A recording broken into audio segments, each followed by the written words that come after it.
Hello,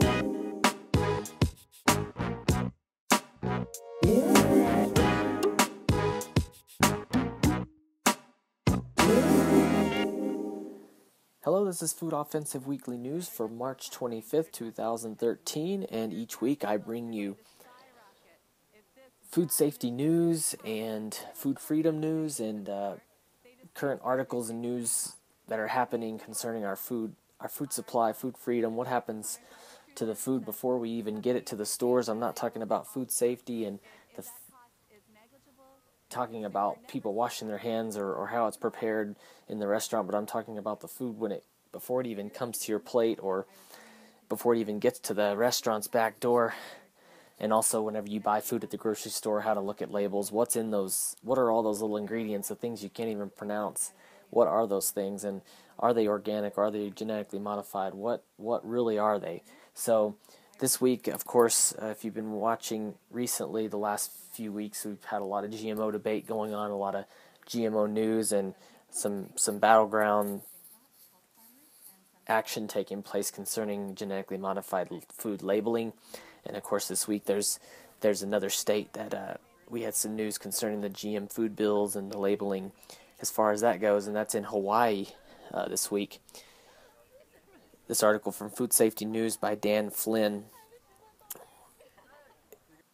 titled "Following Bumpy Road, Hawaii's GM food bill gets hearing today." That's from March 21st. The article says it got a final 50-1 favorable vote in the Hawaii House, but the House Bill 174 could not have taken a more tumultuous road as today's public hearing in the Senate, and its future remains very much in doubt. The Senate almost skipped the hearing entirely, which would have killed the proposed law to require genetically engineered food not raised in Hawaii to be labeled as such. When I first read this article, I missed the part where it said the food not raised in Hawaii. Well, what about the food that's raised in Hawaii? That this bill doesn't really address that from what this article states. It's just food that they're importing, which is important. Food that's coming from the mainland of America or another country, yeah, you definitely need to know how it was raised. Now, in between, an outspoken pro-labeling activist used a geographic version of a racial epithet rarely heard in public debate on the islands against the man she believed was blocking the bill from getting a hearing, and that man is the senator of Hawaii. He has Japanese ancestry, and basically she told him that he should go back to Japan and, quote, mess things up there. And then they played that. The Senator Nishihara, he released that recording into the media, and she quickly issued a quick apology. Well, obviously this is just about the food getting labeled, but I can see how things flare up whenever there's an issue with, you got one person that could potentially change the course of a bill of this nature, and we've seen that happen currently too with our federal bills and things concerning the GMOs and the Monsanto Protection Act, with Obama signing that, and he could easily veto that, but we have not seen that yet. But concerning this GMO labeling bill in Hawaii, it says that law students have been working with food advocates of the bill to label genetically modified food, have written a short memorandum saying that HB 174 must be amended to make it constitutional before it is adopted in the Senate. It says, first, the bill needs to apply to both in-state and out-of-state GMOs, yes. And absent this, it is blatantly unconstitutional. So, going back to the issue, it pointed out up top that the bill just states that food coming from outside of Hawaii needs to be labeled. And, of course, we know that one of the main genetically modified foods in America is papaya from Hawaii, and that, of course, is grown in Hawaii, so that probably wouldn't require labeling. So, yes, I agree, they do need to change the bill to apply to that. And they also need to, the bill needs a statement that it's saying that its purpose is its purpose is to avoid consumer confusion. We've seen that consumer confusion excuse come up several times, but that's sometimes used as an excuse to the opposing side, saying that the labeling will cause consumer confusion. This article goes on to say, in addition to the racial slur, there's been plenty of rambunctious lobbying occurring on both sides. The pro-HB 174 side has been assisted by interests ranging from local growers to a colorful website known as Babes Against Biotech. And you can see that site here, Babes Against Biotech, on screen.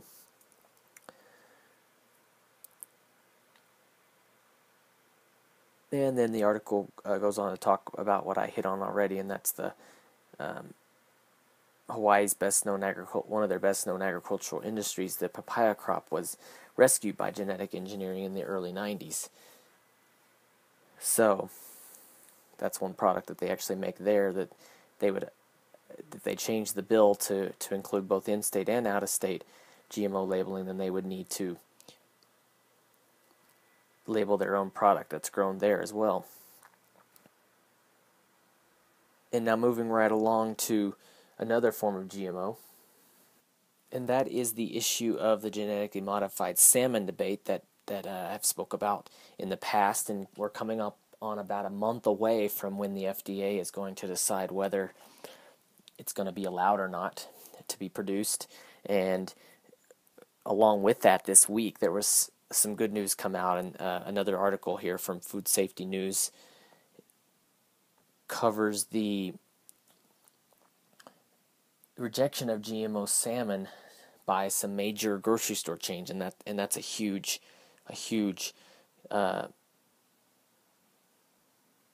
positive news concerning this whole debate and this thing we've been covering here.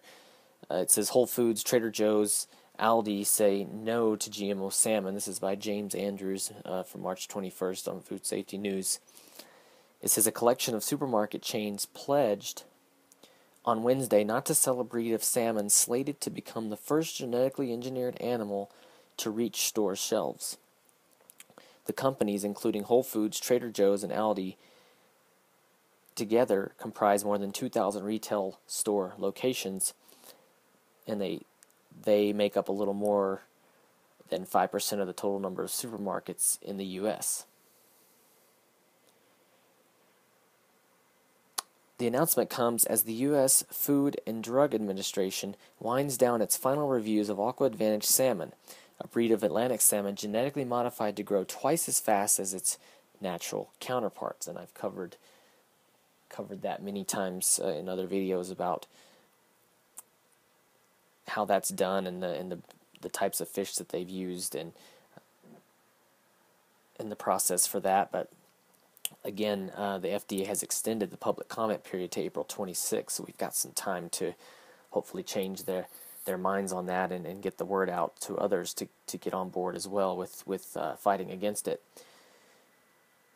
But now, the FDA had previously determined that this fish by Aqua Bounty Technologies would be safe to eat, just as safe, in fact, as conventional salmon. But this article says here, Michael Hansen, a PhD, senior scientist with Consumers Union, contends that the fish shows increased allergic potential given data reviewed by the FDA on tests of 6 fish.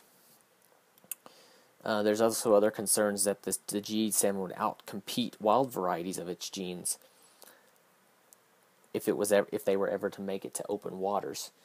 Now, Aqua Bounty, of course, they swear up and down that this fish is going to be only grown in inland fish farms, and nearly all the fish would be sterile. But I'm real skeptical. If we've learned anything from genetically modified crops, is that some of these things cannot be wrangled. It's extremely difficult, and sure, it sounds great from one end, but you also can't trust the very company that's going to profit from this, and their very future of their company, at least for this particular product that they have, is based on this one allowance by the FDA. And if it's not allowed, then it could be a huge hit to their their company and their goal and intentions. And so, of course, they're going to say it's safe. Of course, they're going to say everything's going to be okay. But we've learned that we cannot trust just their word anymore. And of course, this could, as this article says, it could set a precedent for other GE meat down the road. Now, this pledge by these companies came just 1 week after Whole Foods announced that it will require all foods containing genetically modified organisms in its stores to be labeled by 2018, and I looked at that last week in that video. Trader Joe's already disallows any GE products in its branded items, and of course they're going to keep that up with the salmon part. And so these we really need to support these grocery stores and companies that are actually fighting, what would be on our side. So I think it's important that we support those companies because they really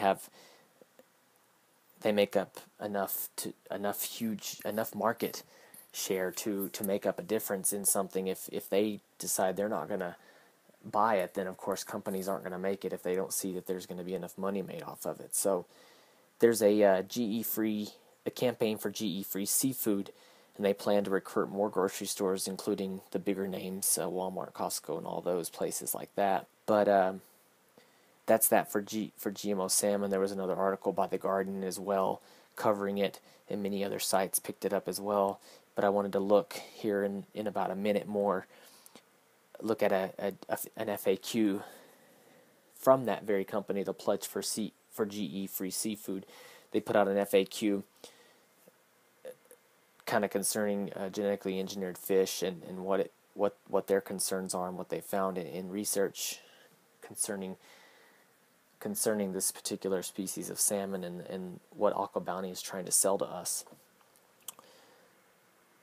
Basically, it says genetically engineered salmon is poised to enter the U.S. marketplace without adequate assessment of potential or possible risks to human health, the environment, fish populations, animal welfare, fishing communities on both coasts, and a sustainable future for fish.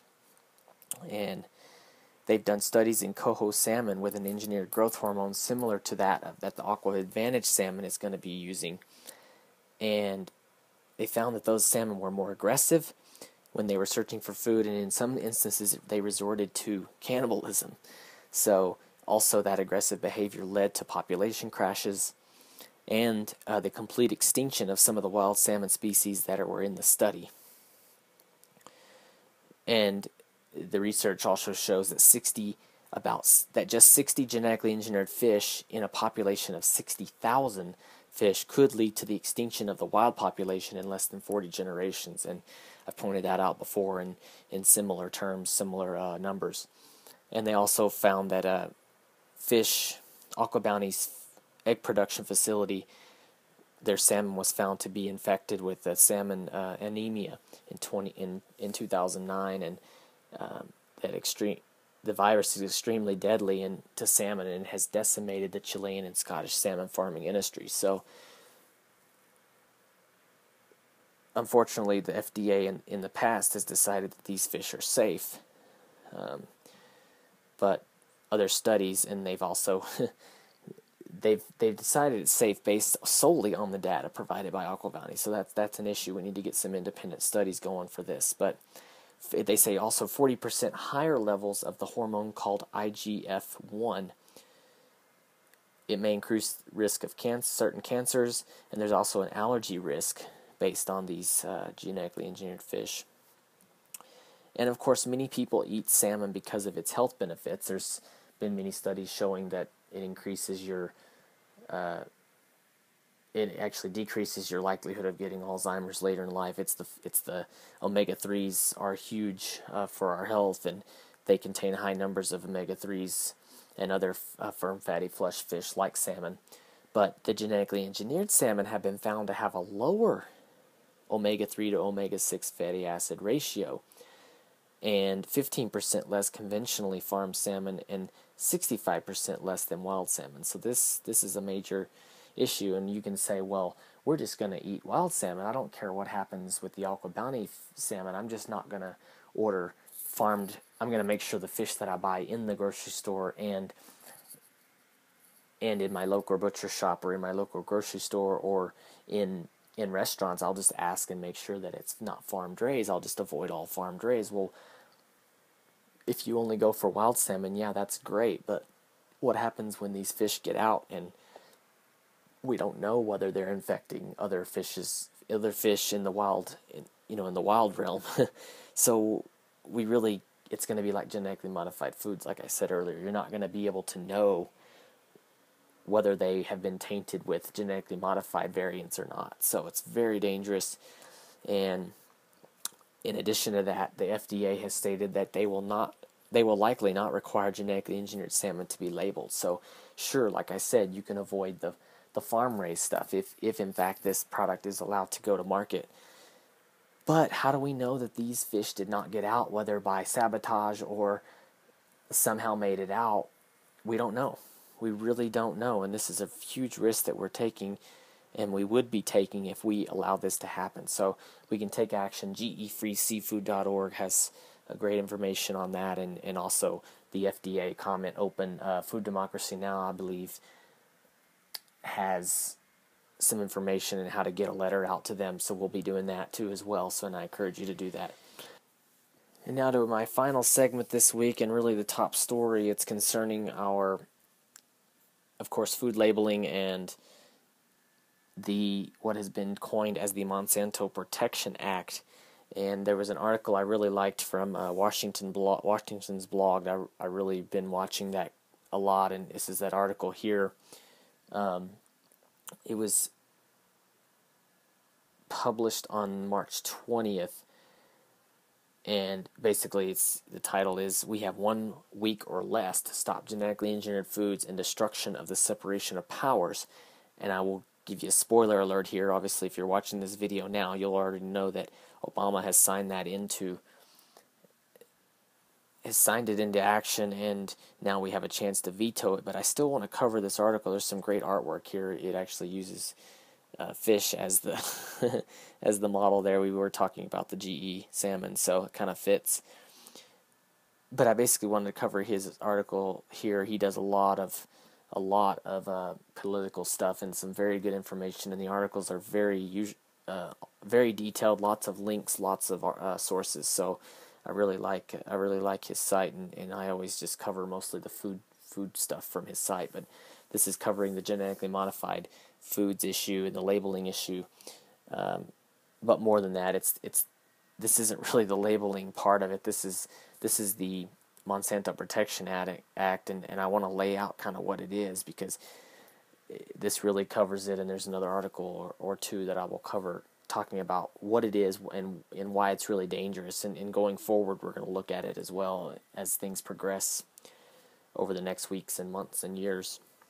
But basically it says this bill would strip courts of power and push genetically modified foods onto our plates. America has been decimated by the breakdown of the separation of powers between different branches of government. For example, the executive branch is negotiating laws in secret and grabbing powers without telling Congress. Going down, at the same time, government agencies like the FDA go to great lengths to cover up the potential health damage from genetically modified foods and to keep the consumer in the dark about what they're really eating. And of course, genetically modified foods have been linked to lots of illnesses and diseases.